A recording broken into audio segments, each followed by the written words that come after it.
नमस्कार। अगस्ती संहिता वाचन इस उपक्रम में मैं वैद्या प्रियदर्शनी बापटकडूस आप सभी का और आदरणीय वैद्य विष्णु जोगळेकर सर का हार्दिक स्वागत करती हूँ। श्री चरक संहिता चिकित्सा स्थान त्रयोविंशोध्याय विषय चिकित्सा का वाचन चल रहा है। इसके अंतर्गत पिछले सत्र में सर ने लूता,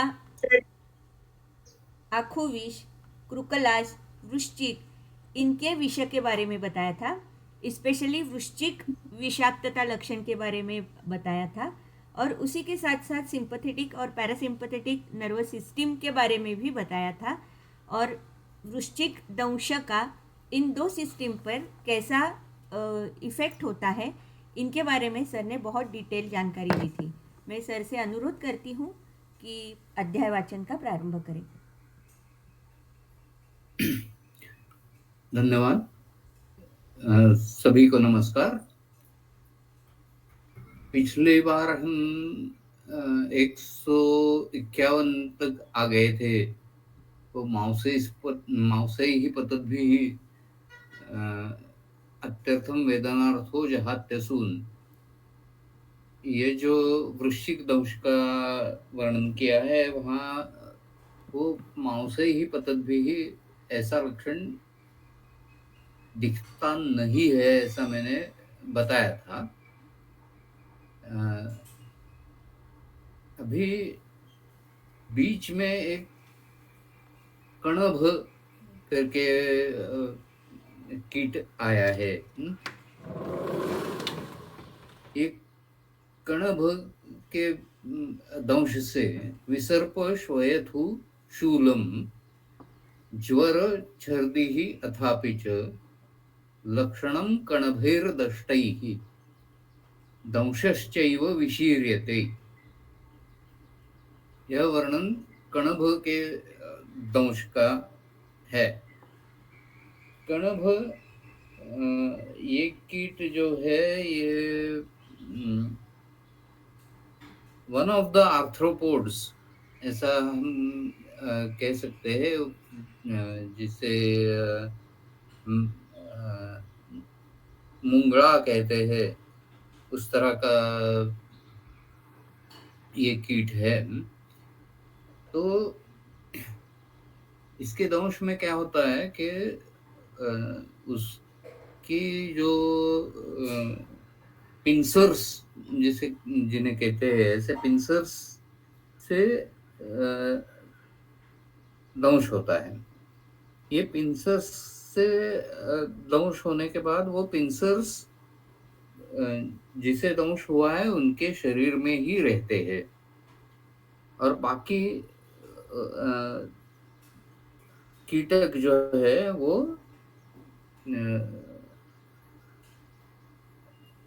मर जाता है, लेकिन वो पिंसर्स शरीर में रहने के कारण बहुत सारी वेदना होती है। फिर विसर्प, श्वयथु, शूल, ज्वर ये लक्षण तो दिखाई देते हैं और दंशश्चैव विशीर्यते ये भी दिखाई देता है, लोकल नेक्रोसिस हो जाता है। अभी आगे का श्लोक जो है वहां उच्चिटिंग नाम के कीटक का वर्णन है। ये उच्चिटिंग वृश्चिक का ही बहुत जहरीला प्रकार है। मराठी में जिसे इंगली कहते हैं वो उच्चिटिंग नाम से जानी जाती है। तो उच्चिटिंग ये लेथल स्कॉर्पियन है जिससे प्राण जा सकते हैं। इससे पहले जो वृश्चिक का बताया था वो इतने प्राणघातक नहीं है, वो कालांतर से अपने आप ठीक हो जाते हैं। लेकिन उच्चिटिंग का प्रभाव जैसा कि मैंने बताया था मेजोबूथस वृश्चिक के बारे में, तो ये मेजोबूथस उच्चिटिंग कह सकते हैं हम, और उसमें रोमहर्ष होता है। स्तब्धलिंग प्रियापिज्म, जिसका वर्णन मैंने पिछली बार किया था, वो यहाँ उच्चिटिंग का लक्षण करके बताया है। वृष आर्तिमान, बहुत तीव्र वेदना इसमें होती है। दष्टः शीतोदकेनैव सिक्तानि अंगानि मन्यते, जैसे कि कोल्ड शॉवर लिया हो या बरसात में ठंडे पानी में भीगे हो, इस तरह का कुड़कुड़ने मराठी में कहते हैं, उस तरह का लिंग यहाँ दिखता है। तो चिल्स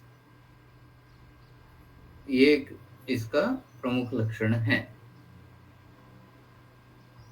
एक दंष्टार्दितः शूनः सरुक् स्यात् पीतकः सतृट् छर्दिर्निद्रा च मण्डूकैः सविषैः दष्टलक्षणम्। तो मंडूक दंश के बारे में यहाँ बताया है। मंडूक ये फैमिली में ज्यादा ऐसे पॉइजनस मंडूक नहीं रहते।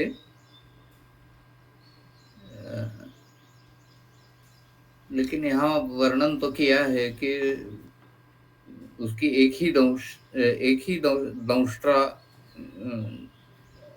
लगने से, सांप के एक ही दंष्ट्रा लगने से जैसी पीड़ा होती है, उसी तरह की पीड़ा यहाँ मंडूक के दंश में होती है। शूनः सूजन आ जाती है, सरुक रुजा होती है, पीतकः वो पीले रंग का हो जाता है दंश, सतृट तृष्णा होती है, छर्दी निद्रा, ये मंडूक के विषय में लक्षण दिखाई देते हैं, ऐसा यहाँ कहा है। मैंने इस तरह का एक भी पेशेंट कभी भी नहीं देखा है, या किसी ने इसका उपचार किया है ऐसा सुना भी नहीं है।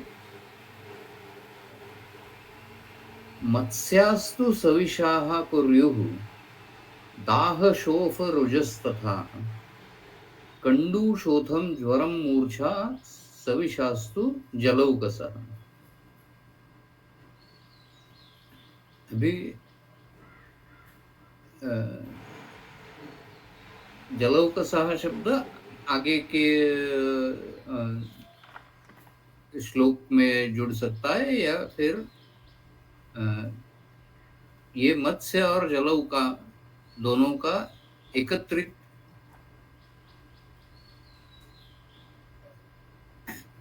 वर्णन यहाँ किया है। उसमें दाह शोफ और रुजा यह लक्षण है। कंडू शोथ ज्वर और मूर्छा, ये इतना रिपीटेशन हमें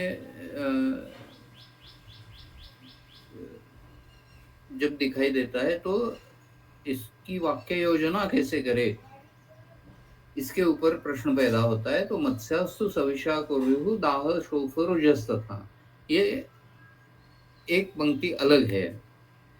और कंडूशोथ ज्वर मूर्छा सविशास्तु जलौकसा। अभी जलौ का उच्चारण हम बहुत सारे वैद्य करते हैं, तो जो जलौका है उनकी जो 12 जातियां सुश्रुत संहिता में कही गई है, उनमें से 6 सविषय है और 6 निर्विषय है, ऐसा बताया गया है। तो ये जलों का जो प्राणी है, जिन्हें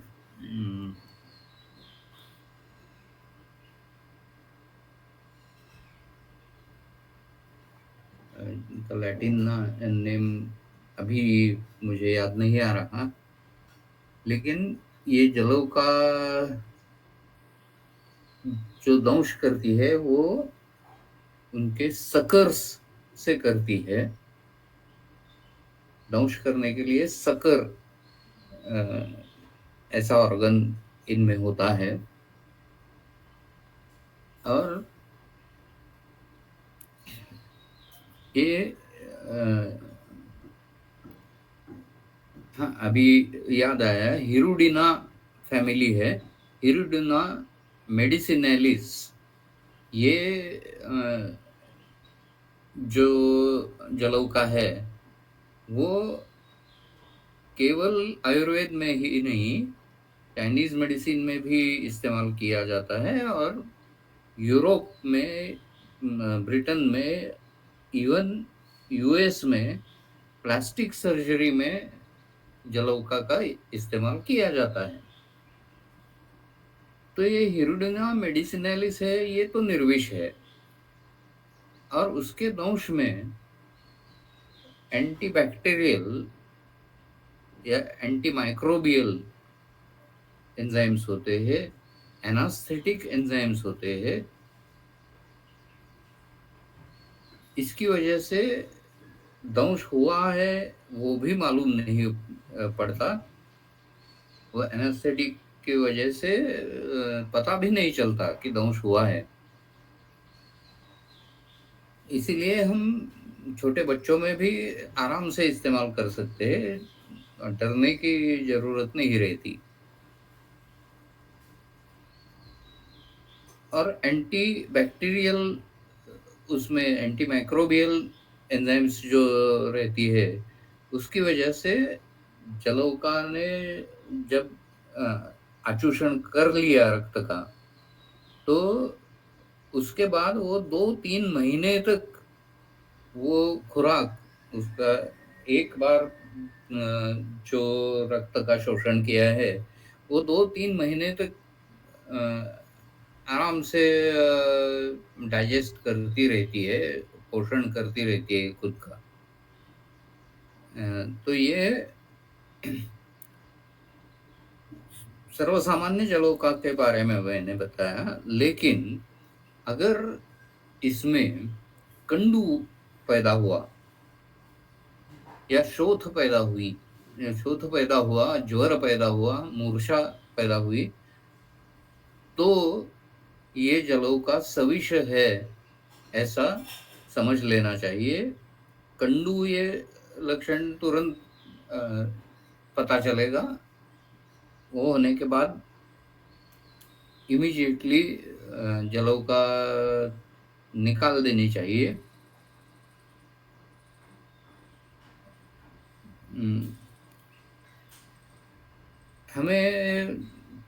हम जलौका इस्तेमाल करते हैं तो उसका ओरिजिन ज़्यादा पता नहीं होता है।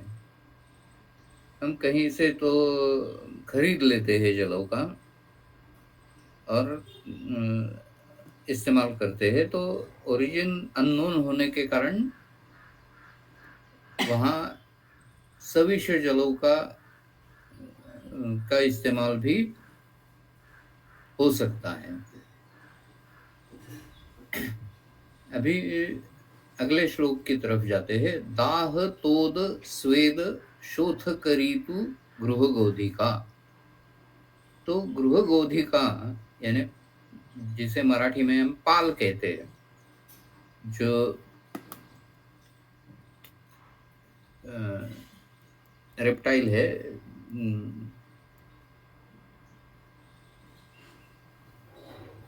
तो ये गृह गोधिका के वजह से दाह तोद स्वेद शोथ ऐसी ऐसे लक्षण यहाँ बताए गए हैं। प्रत्यक्ष में क्या होता है कि ये गृहोदिका का जो उसकी जो पूंछ होती है, वो पूंछ रीजनरेशन उसका हो सकता है, इसलिए जब वो गृहोदिका परेशान होती है तो वो अपनी पूंछ छोड़ देती है। पूंछ का पतन होता है। अभी ये पूंछ का पतन जब होता है, वो किसी अन्न पदार्थ में गया तो उससे विषबाधा होने की संभावना ज्यादा है। दंश की वजह से होने की संभावना बहुत कम है।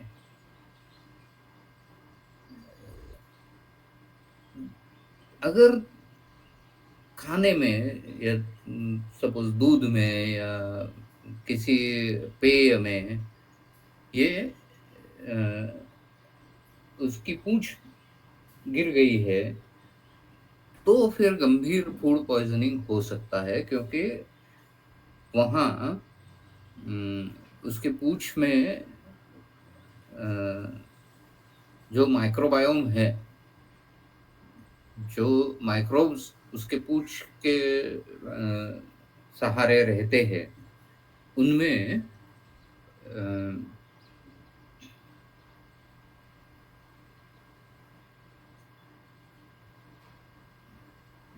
बोटुलिनस, साल्मोनेला जैसे अनएरोबिक बैक्टीरिया या बहुत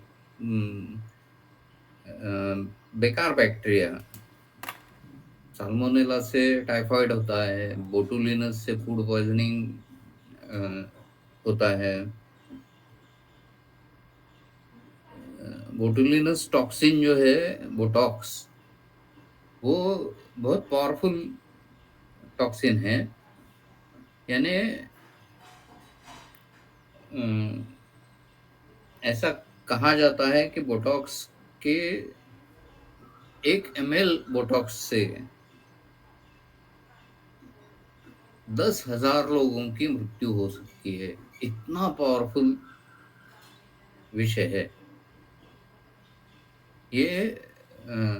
गृहोदिका की पूंछ में इतना तो बोटॉक्स नहीं होता, वो बोटुलिनस बैक्टीरिया है। थोड़ा थोड़ा थोड़ा थोड़ा उसका टॉक्सिन निकलता है। लेकिन प्लास्टिक सर्जरी में ये बोटॉक्स इस्तेमाल किया जाता है, जो वली या शरीर के चेहरे पे या बदन पे वार्धक्य में जो वली पैदा होती है, वो वली ठीक करने के लिए बोटॉक्स का इस्तेमाल किया जाता है। और वो जिस बैक्टीरिया से पैदा होता है, वो बोटॉक्स इंजेक्शन से, लोकल इंजेक्शन से वहाँ की स्किन का टोन बदल जाता है, वहाँ के फाइब्रस टिश्यू का टोन बदल जाता है, और झुर्रियाँ एकदम कम हो जाती है। ये फिल्म इंडस्ट्री में इसका बहुत इस्तेमाल करते हैं। सिलिकॉन और बोटॉक्स, ये दोनों का उपयोग फिल्म इंडस्ट्री में कॉस्मेटिक सर्जरी के लिए करते हैं। लेकिन पेट में गया हुआ बोटॉक्स बहुत ही जहरीला होता है। सिर्फ मात्रा के ऊपर ये डिपेंडेंट है, कितनी मात्रा पेट में गई है उसके ऊपर डिपेंडेंट है। लेकिन ये दूध में या रबड़ी में पाल की पूंछ गिर गई और बहुत सारे लोगों को फूड पॉइजनिंग हुआ, ऐसी घटनाएं हमें वर्तमान पत्र में देखने को मिलती है। अभी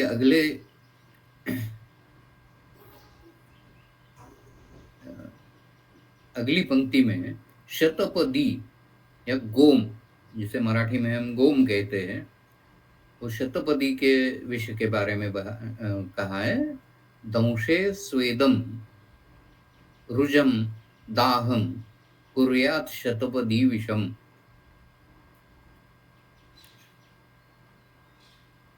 गोम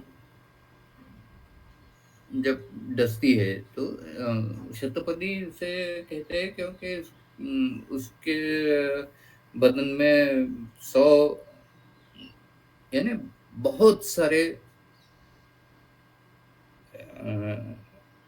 पैर होते हैं उसके,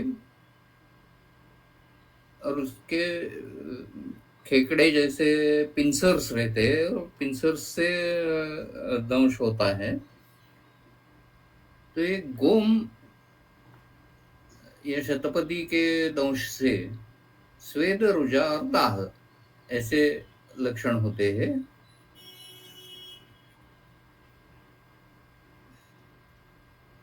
अभी अगली पंक्ति में जाते हैं। कंडूमान मशकैहि ईषद शोथः स्यात् मंदवेदनः।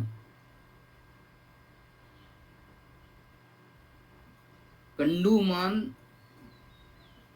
यानी बहुत खुजली आती है। ईषद शोथः थोड़ी सी सूजन आती है, वेदना भी ज्यादा नहीं होती। असाध्य कीट सदृशम असाध्य मशक क्षतम। जो मशक यानी मच्छर, तो मच्छर के दो कैटेगरीज किए यहाँ। जो असाध्य कीटक मशक है और साध्य मशक है। तो जो असाध्य कहे गए हैं वहाँ यानी असाध्य कीटकों का वर्णन जो पहले किया गया था,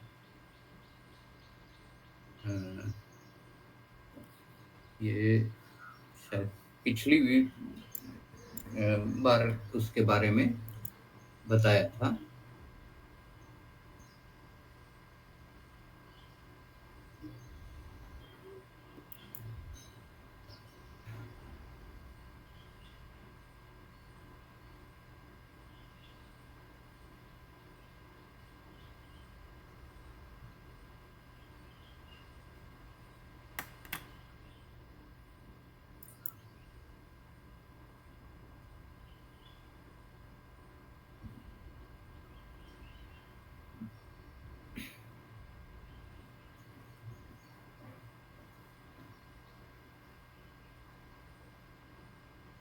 गात्रं रक्तं सितं कृष्णं शावं वा पिडकान्वितं स कंडूलाहविसर्प पाकी स्यात् कुथितं तथा।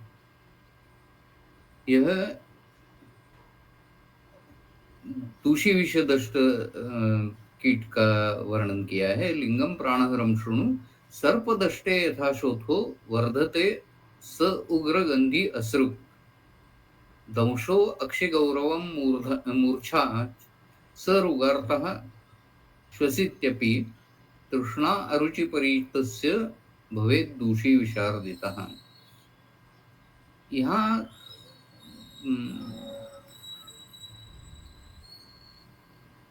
पहले कहा है कि प्राणहर के लक्षण बता रहे हैं, और अंत में फिर दूषी विष के लक्षण बताए हैं। लेकिन प्राणहर के लक्षण सर्पदष्टे यथा शोथो वर्धते स उग्रगंधी अश्रुक। दंशो अक्षिगौरवम मूर्छा, इतने लक्षण हम प्राणहर कीट के बता सकते हैं, लेकिन इन लक्षणों में काफी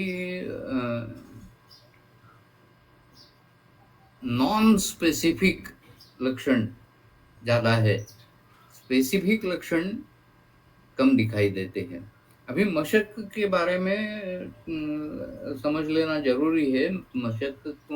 मशकों का सुश्रुत में जो वर्णन किया है उसमें पार्वतीय मशक ये प्राणहर है ऐसा कहा गया है। तो ये पार्वतीय मशक काफी गंभीर रोगों का वहन करते हैं। मलेरिया है, डेंगू है, ब्लू नाइल फीवर है, ऐसे बहुत सारे फीवर्स है जो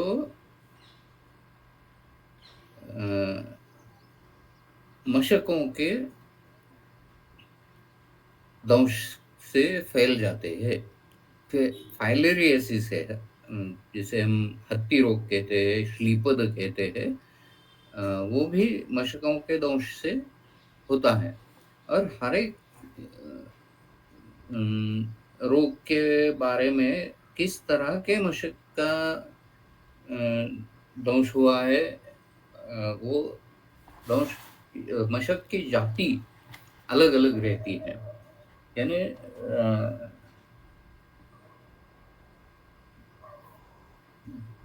जो सबसे खतरनाक रहता है वो हमें तो एनाफेलिस और क्यूसेक्स ऐसे दो मशक ज्यादा परिचित है, लेकिन और इजिप्शियन मशक वो भी गहरा प्रकार है। एनाफेलिस से मलेरिया पैदा हो जाता है, क्यूलेक्स से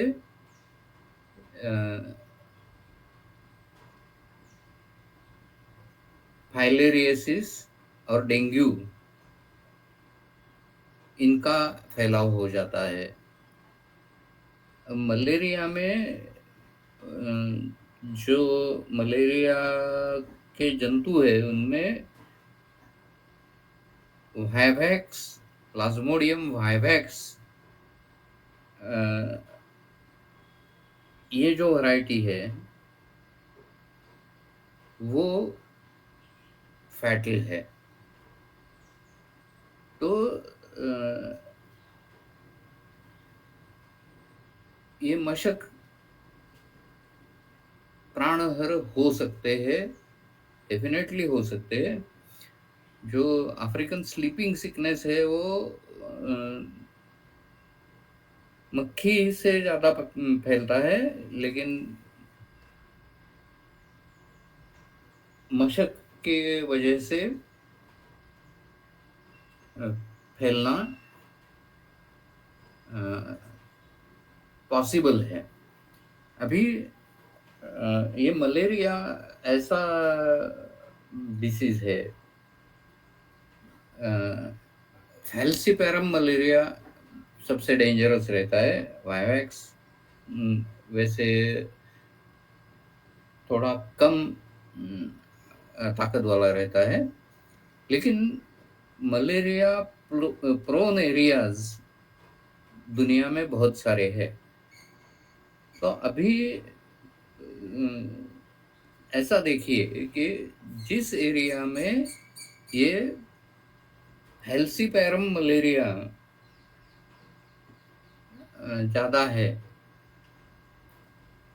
तो उस एरिया में हमें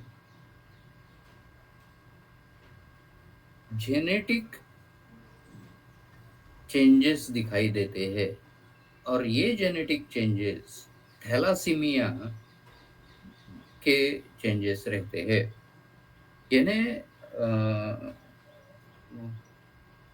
ऐसे वहाँ के मानव इस तरह से इवॉल्व हुए हैं जिससे वो मलेरिया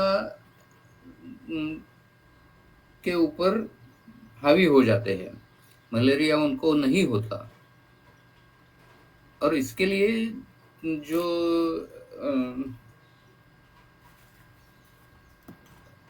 सिकल सेल एनीमिया जिसे हम कहते हैं, उसका जीन वहाँ इवॉल्व हुआ। तो ये रिसेसिव जीन है। तो सिर्फ माता से या पिता से किसी एक ही बाजू से वो जीन आ गया है तो सिकल सेल एनीमिया भी नहीं होता और मलेरिया से बचाव भी होता है। लेकिन अगर माता और पिता दोनों की तरफ से ये सिकल सेल जीन अगर आ गया तो बच्चे को थैलासीमिया, सिकल सेल एनीमिया हो जाता है। ये सिकल सेल एनीमिया डायरेक्टली प्राणघातक ऐसा हम नहीं कह सकते, लेकिन उनमें ब्लीडिंग टेंडेंसीज बहुत रहती है। ऑक्सीजन का वहन करने में भी ये सिकल सेल्स उतनी ताकतवर नहीं होती। हमें आरबीसी का वर्णन तो मालूम है, बायकॉन्केव, दोनों बाजू से कॉन्केव होने वाली जो सेल्स होती है, अंतर्वक्र, दोनों तरफ से अंतर्वक्र ऐसी डिस्क लाइक वर्तुलाकार जो कोशिका होती है वो नॉर्मल कोशिका होती है। अभी सिकल सेल में क्या होता है कि एक बाजू अंतर्वक्र है, दूसरी बाजू बहिर्वक्र है, तो कॉमा जैसा, यानी सिकल यानी खुरपे, तो उस तरह का उसका शेप रहता है। तो ये सिकल सेल पैदा करने वाला एक प्रोटीन है, एक अमाइनो एसिड है जो हीमोग्लोबिन में बदल जाता है। हीमोग्लोबिन के 4 ग्लोबिन्स और बीच में एक आयरन मॉलिक्यूल या हीम मॉलिक्यूल रहता है। उसके वो 4 पहियों पे 4 ग्लोबुलिन्स से वो पकड़ा जाता है। इस तरह का उसका 3 डायमेंशनल स्ट्रक्चर है। तो इनमें से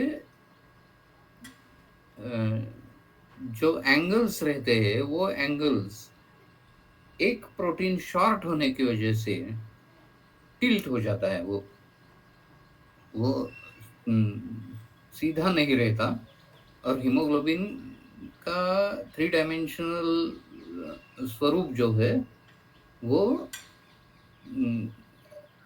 उसका झुकाव एक तरफ बदल जाता है और ऐसे हीमोग्लोबिन मॉलिक्यूल्स की वजह से वो पूरी जो आरबीसी है वो आरबीसी का पूरा नक्शा बदल जाता है और वो बायकॉन्केव रहने की बजाय एक साइड से कॉन्केव और दूसरी साइड से कॉन्वेक्स ऐसी हो जाती है। और फिर उसमें उस हमेशा जो नॉर्मल आरबीसी है उसका उसकी आयुमान 120 दिन है। तो ये सिकल सेल 80 दिन 90 दिन में नष्ट हो जाती है। तो जल्दी-जल्दी नष्ट होने की वजह से ये रुग्ण हैं वो एनीमिया के रुग्ण रहते हैं। अभी देखिए यहाँ ये कीटदंश का डायरेक्ट परिणाम नहीं है, लेकिन सालों-साल जिस एरिया में ये मशक दंश और उससे जुड़ा मलेरिया जहाँ प्रिवेलेंट है, वहाँ ये सिकल सेल जीन मलेरिया से बचने के लिए पैदा हुआ और वो ज़्यादा होगा तो जल्दी आरबीसी की डेथ हो सकती है, इसलिए वो रिसेसिव हो गया। यानी दोनों यानी माता-पिताओं दोनों की तरफ से आ गया तो ही वो व्यक्त होगा, अन्यथा वो व्यक्त नहीं होगा, लेकिन मलेरिया से बचना उसकी वजह से पॉसिबल होगा। तो ये इवोल्यूशनरी मेडिसिन, ये जो ब्रांच मेडिसिन की ब्रांच पिछले 20-25 सालों से बढ़ रही है, उसमें से ये तथ्य आपको मैंने बताया है। अभी ये मशक दंश के बारे में बताया, उसके बाद आता है सद्य प्रस्राविणी शावा दाह मूर्छा ज्वरान्विता पीड़का मक्षिका दंशे तासांस्तु स्थगिका असुहृत। यानी अभी मक्षिका दंश, ये मधुमक्खी है या जिसे फ्लाई कहते हैं, उस तरह की मक्खी है। ये यहाँ तो कंफ्यूजिंग है। फ्लाइज अलग कैटेगरी में आती है। फ्रूट फ्लाई तो आपको मालूम होगा, चिलट जिसे मराठी में कहते हैं, वो फ्रूट फ्लाई ये आधुनिक संशोधन के लिए बहुत अच्छा मॉडल है। ये फ्रूट फ्लाई में सिर्फ 4 क्रोमोसोम्स होते हैं और उसका जीवन चक्र है वो भी शॉर्ट है, तो बहुत सारी पीढ़ियों में उनका निरीक्षण हो सकता है। वो 4 ही क्रोमोसोम्स होते हैं, उसमें नॉकआउट जीन्स पैदा करना आसान होता है और हर एक जीन का एग्जैक्टली क्या काम होता है उसका संशोधन ज़्यादातर ये फ्रूट फ्लाइज पे किया गया है। जो हाउस फ्लाई जिसे कहते हैं वो खुद तो विषैली नहीं होती, लेकिन उसके शरीर पे जो माइक्रोब्स रहते हैं उन माइक्रोब्स की वजह से फूड पॉइजनिंग हो सकता है, क्योंकि हमें मालूम है कि खाद्य पदार्थों पे ये मक्खियाँ ज़्यादा रहती है और जहाँ गंदगी हो वहाँ भी हो जाती है। तो वो कचरा कुंडी की गंदगी है, वो वहाँ से उसके पैरों पे पंखों पे जीवाणु आते हैं और वो फूड में जब फूड पे जाती है, मिठाई पे जाती है, या किसी भी फूड पे वो जाती है, तो उसके पैरों से या पंखों से वहाँ वो कीटाणु, जीवाणु ट्रांसफ़र हो जाते हैं और फूड पॉइज़निंग की पॉसिबिलिटी रहती है। ये फ्लाइज़ के बारे में हमने देखा। त्सेत्से फ्लाई नाम की जो मक्खी है, बहुत बड़ी मक्खी होती है, वो अफ्रीका में होती है और उससे अफ्रीकन स्लीपिंग फीवर, ये एक ट्रैपेनोसोमियासिस ऐसा बहुत प्राणहर स्वरूप का रोग फैलता है।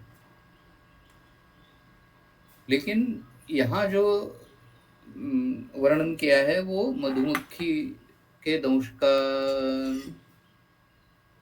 है, ऐसा लगता है, क्योंकि सद्य प्रस्राविणी दंश होने के बाद तुरंत उससे सीरम आने लगता है, श्याव वर्ण होता है, दाह होता है, मूर्छा और ज्वर आता है। उनमें से स्थगिका नाम की जो मक्षिका है, कांतारिकादिषु सुश्रुतोक्त क्षण मक्षिकासु स्थगिकाख्या मक्षिका प्राणहरी इति अर्थः।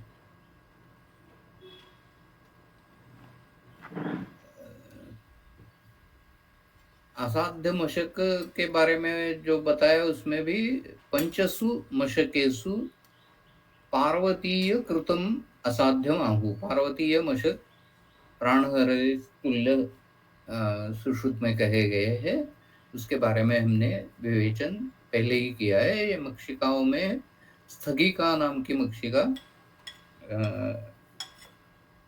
प्राणहर होती है। अभी देखिए, ये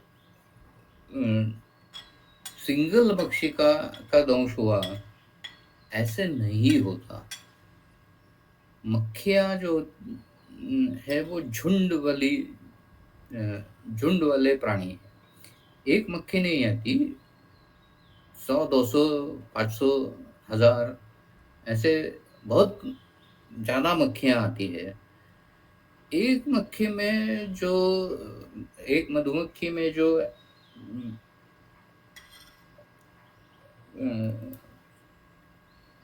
पॉइज़न होता है एपिन करके, वो एक मक्खी का पॉइज़न है तो वो प्राणहर नहीं है। लेकिन अगर 100 मक्खियों ने काट लिया तो प्राणहर हो सकता है। पल्मोनरी एडिमा वगैरह लक्षण उसके हो सकते हैं।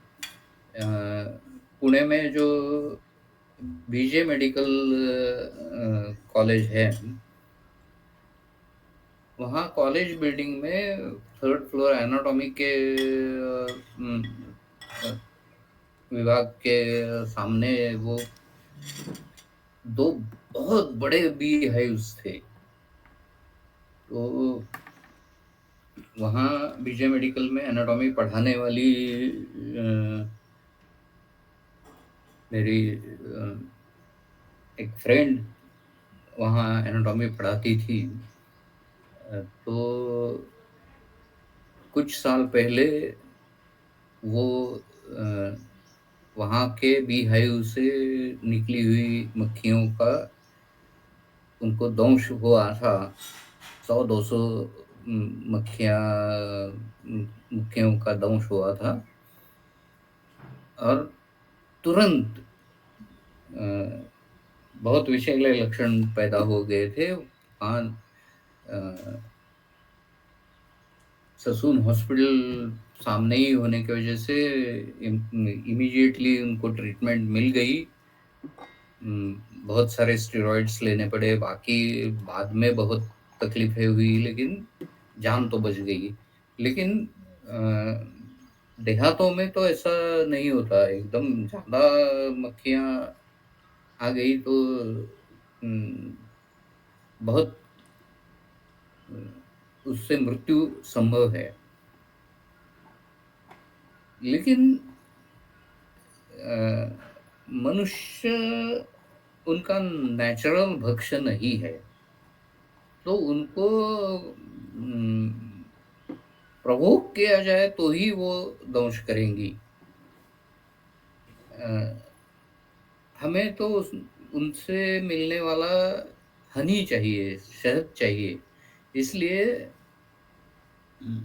अ, जंगल में ये आदिवासी लोग, भील लोग, ये क्या करते हैं, कंबल पहन के वो बीहाइव की तरफ जाते हैं और अ, धुएं से वो मक्खियों को उड़ा लेते हैं और जो उनका हाइव होता है, बीहाइव, वो बीज वैक्स और अ, हनी दोनों के लिए निकालते हैं। मक्खियाँ क्या वहाँ से उड़ जाती है, दूसरी जगह दूसरा हाइव पैदा कर देती है। उनका जीवन चक्र चालू रहता है। हमें बीजवैक्स कॉस्मेटिक्स में बहुत इस्तेमाल किया जाता है। बहुत सारे रसशास्त्र के अ, वो जो पिंड तेल या मरहम, मलम कल्पना जो है, उसमें बीजवैक्स इस्तेमाल किया जाता है। और अ, शहद तो आपको मालूम है कि शहद ये कफ का अ, अग्र औषध है। तो वो पैदा करने वाली मक्खियाँ जब 100-200 दंश कर जाती है, तो उनसे वो प्राणहर हो सकती है। और वो बीज में भी बहुत सारी कैटेगरीज है, उनमें जहरीली कैटेगरी है कि एक या दो मक्खियों के दंश से भी प्राणहरण हो सकता है। ऐसी जातियां अफ्रीका में देखने को मिलती है। तो अभी अगले श्लोक की तरफ बढ़ते हैं।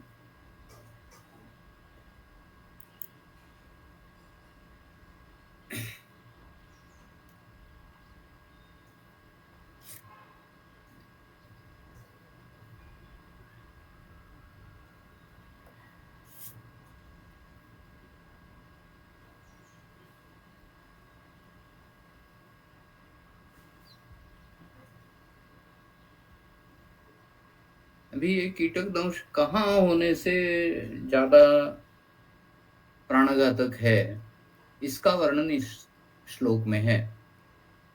श्मशान, चैत्य, वल्मीक, यज्ञ, आश्रम, सुरालये, पक्षसन्धिषु मध्याह्ने स अर्धरात्रे अष्टमीषु च न सिद्ध्यन्ति नराः दष्टाः पाखण्डायतनेषु च पाषण्डायतनेषु च दृष्टिश्वास मल स्पर्श विषयैः आशीविषयैस्तथा विनश्यन्ति आशु संप्राप्ता दष्टा सर्वेषु मर्मसु। तो इन 2.5 श्लोकों में कहाँ दंश हुआ है, कब दंश हुआ है, इसके बारे में बताया है। श्मशान, चैत्य, ग्रामदेवताश्रयोः श्रेयो महातरुः। वेशीवरचा पिंपळ किंवा वड असं जे मोठं झाड असतं, महावृक्ष सुद्धा असू शकतं, त्याला चैत्य म्हणतात. वल्मीक, वारुळ, जहाँ यज्ञ हो रहा है वहाँ, क्योंकि वहाँ आहुति के लिए बहुत सारी चीजें इकट्ठा होती है, तो वहाँ ये कीटक ज्यादा आते हैं, और उसकी वजह से वहाँ संभावना ज्यादा है। आश्रम,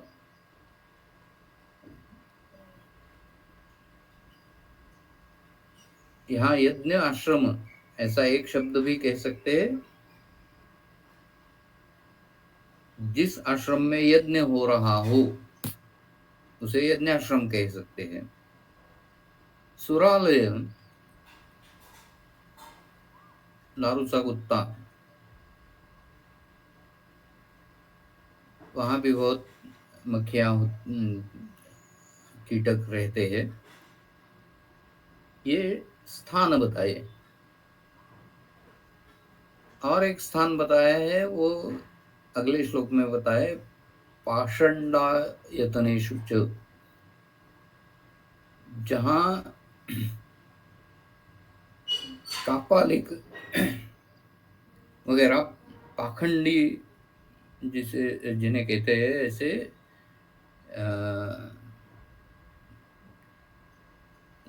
यानी जादू टोना करने वाले या मांत्रिक वगैरह, इन लोगों की जो बस्तियां होती है वहाँ ये कीटक विषैले होते हैं, ज्यादा विषैले होते हैं, और वहाँ का दंश प्राणघातक हो सकता है, ऐसा कहा है। अभी पक्ष संधिषु मध्याह्ने स अर्धरात्रे अष्टमीषु च, यानी दिन में दोपहर और रात के 12 बजे जब ट्रांजिट होती है, यानी दिन का परमोत्कर्ष मध्याह्न है, रात्रि का परमोत्कर्ष अर्धरात्रि है। तो ये दिन और रात के परमोत्कर्ष पे दंश हुआ तो फैटल होता है, ऐसा यहाँ कहा है। सांपों के बारे में कुछ अलग जानना जरूरी है कि रात्रि के अंत में होने वाले सर्पदंश या दिन के अंत में रात्रि की शुरुआत में होने वाले दंश ज्यादा तकलीफ देने वाले होते हैं, ज्यादा प्राणघातक होते हैं। वो यानी संधि काल का वर्णन यहाँ नहीं किया है। ये कीटक और सर्पों में भेद करने वाली एक बात यहाँ दिखाई देती है। पक्ष संधिषु, यानी पौर्णिमा, अमावस्या,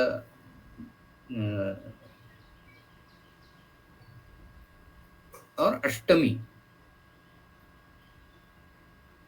ये तीन, यानी कृष्ण पक्ष और शुक्ल पक्ष का संधि दोनों तरफ का, यानी शुक्ल पक्ष के अंत में पौर्णिमा होगी, कृष्ण पक्ष के अंत में अमावस्या होगी, और इसके बीच में अष्टमी को भी ये कीटक ज्यादा घातक होते हैं, ऐसा यहाँ कहा गया है। अभी गौर करने वाली बात यह है कि सुश्रुत संहिता में जो अनध्याय के काल बताए गए हैं, वो उनमें यही काल आते हैं। अष्टमी, पौर्णिमा, अमावस्या, मध्याह्न और अर्धरात्र, ये पठन न करने के, अनध्ययन के काल आते हैं, उसमें संधि काल का भी उल्लेख है। हम देख भी सकते हैं। एक एक में वो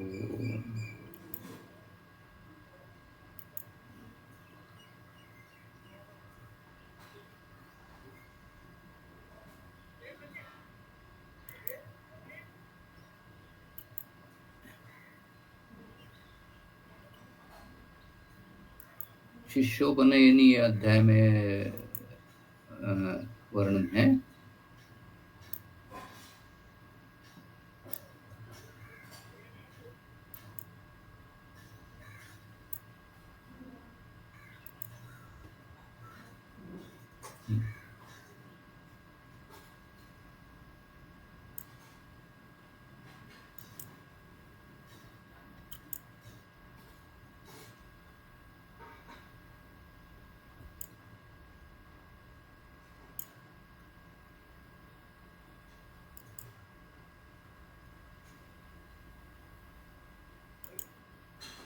हाँ, तो शिष्योपनयनीय अध्याय में कृष्णे अष्टमी तन्निधने अहनी द्वे शुक्ले तथा अपि एवं अहर्द्विसन्ध्यम्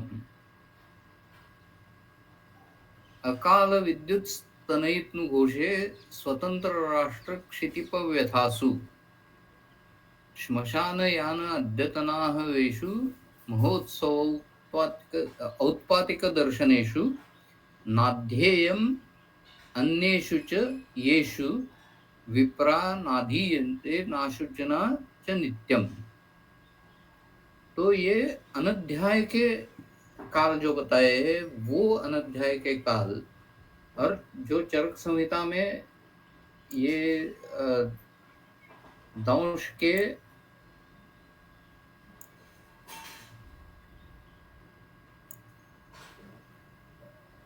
प्राणघातक होने के काल बताए हैं, उनमें काफी साधर्म्य है।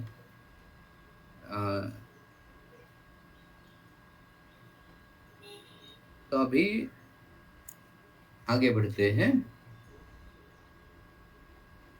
अभी यहाँ विषवर्धक भाव इसमें बताए हैं।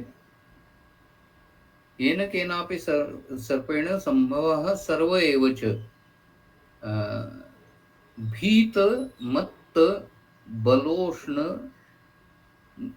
भीतमत्त अबल उष्ण क्षुत तृषार्ते वर्धते विषम। जो घबरा गया है उसमें विष का परिणाम ज्यादा होता है। जो मदोन्मत्त है, कुछ मदिरा पान वगैरह किया है और मत्त है, उसको विष का परिणाम ज्यादा होता है उसमें। जो अबल है उसमें ज्यादा होता है। गर्मी ज्यादा है तो विष का प्रभाव ज्यादा है। क्षुधार्त रुग्ण में ज्यादा है, तृषार्त रुग्ण में ज्यादा है। विषम प्रकृति कालौ च तुल्यौ प्राप्य अल्पम अन्यथा। विष की प्रकृति और काल ये अगर तुल्य है, यानी कफ का प्रकोप वसंत ऋतु में होता है, वहां कफ प्रकोपक कीट या सर्प का दंश ज्यादा तकलीफ देने वाला होता है। वर्षा ऋतु में वात प्रकोपक दंश ज्यादा गहरे होते हैं या ज्यादा गंभीर होते हैं। और पित्त प्रकोपक दंश ये ग्रीष्म में ज्यादा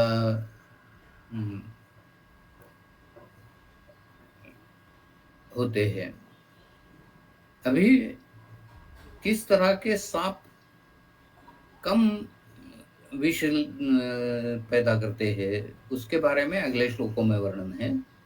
वारि विप्रहता क्षीणाः भीताः नकुलनिर्जिताः वृद्धाः बालाः त्वचोमुक्ताः सर्पाः मंदविषाः स्मृताः। तो पानी में बाढ़ आने के बाद पानी में इधर उधर जो पानी की फटकार उन्हें लगती है तो वो मंदविष हो जाते हैं। क्षीण होने के बाद वो मंदविष हो जाते हैं। जो घबरा गए हैं या नकुल या मुंगुस से उनके ऊपर हमला हुआ है, ऐसे सर्प मंदविष होते हैं। वृद्ध मंदविष होते हैं, उसको एक्सेप्शन जो है वो गोनस या रसेल स्वाइपर, वो वृद्ध होने के बाद ज्यादा विषैला होता है। बालाः बहुत छोटे सांप होते हैं, उनमें विष कम पैदा होता है। लेकिन जो राजिमान ये दरवीकर सर्प है, वो बाल्यावस्था में बहुत तेज होते हैं और उनका विष ज्यादा होता है। त्वचो मुक्ता सांप का एक वैशिष्ट्य ये है कि वो अपनी त्वचा 2-3 महीने के बाद पूरी के पूरी छोड़ देता है, अंदर से नई त्वचा उसकी आती है। सांप की त्वचा जो होती है वो स्केल्स से भरी रहती है और ये स्केल्स है वो अपने नाखून की तरह रहते हैं। तो सर्प को जिससे व्रण न हो इस तरह का कवच वो पैदा हो जाता है। अभी ये कवच जब भी सांप घूमेगा इधर उधर तो वो घिस जाएगा, टूट जाएगा, कम हो जाएगा, क्षीण हो जाएगा। तो सांपों में ऐसी प्रक्रिया हमेशा चलती रहती है कि अंदर से नई त्वचा पैदा हो जाती है। जैसे ही अंदर की पूरी त्वचा पैदा हो गई तो उसके बाद वो सर्प अपनी पुरानी त्वचा छोड़ देता है और नई त्वचा के साथ फ्रेश होके वो घूमने लगता है। लेकिन ये जो उसका स्किन छोड़ना है, उसके स्केल्स छोड़ना है, वो कष्टदायक घटना है। तो सांप की ताकत वो त्वचा छोड़ने में बहुत चली जाती है और उसके लिए वो मंदविष होता है। सर्वदेहाश्रितं क्रोधात् विषं सर्पो विमुच्यति तदेव आहार हेतुर्वा भयाद्वा न प्रमुंचति। जब उसको भूख लगी है तो वो ज्यादा विष छोड़ता नहीं है। जिस प्राणी को दंश करने वाला है वो पैरालाइज हो जाए या एक जगह से हिले नहीं, ब्लीडिंग इतना हो कि उसका पीछा करना आसान होगा, इस तरह का फंक्शन वो विष का होता है। प्राणी मारने के लिए सांप दंश नहीं करते, तो प्राणी को पैरालाइज करने के लिए दंश करते हैं, तो थोड़ा ही विष छोड़ते हैं और फिर बाकी वो प्राणी को निगल जाते हैं, फिर डाइजेशन उनका होता है। तो आहार हेतु के लिए जब वो दंश करते हैं, वो ज्यादा विष छोड़ते नहीं हैं। भय भयभीत अगर है तो भी विष कम पैदा होता है, लेकिन क्रोधात जब वो नाग या घोणस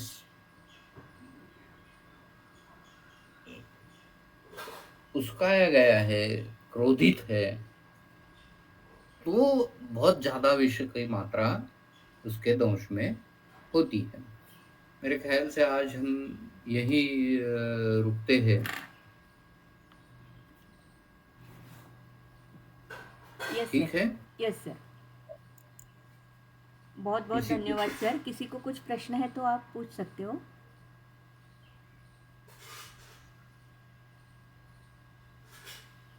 शायद प्रश्न नहीं है, और आपने सर बहुत ही डिटेल में एक्सप्लेन किया है, तो इसकी वजह से शायद प्रश्न नहीं है। बहुत बहुत धन्यवाद। आज के लिए हम यहीं पर रुक रहे हैं और कल फिर से मिलेंगे 7:30 बजे। Thank you.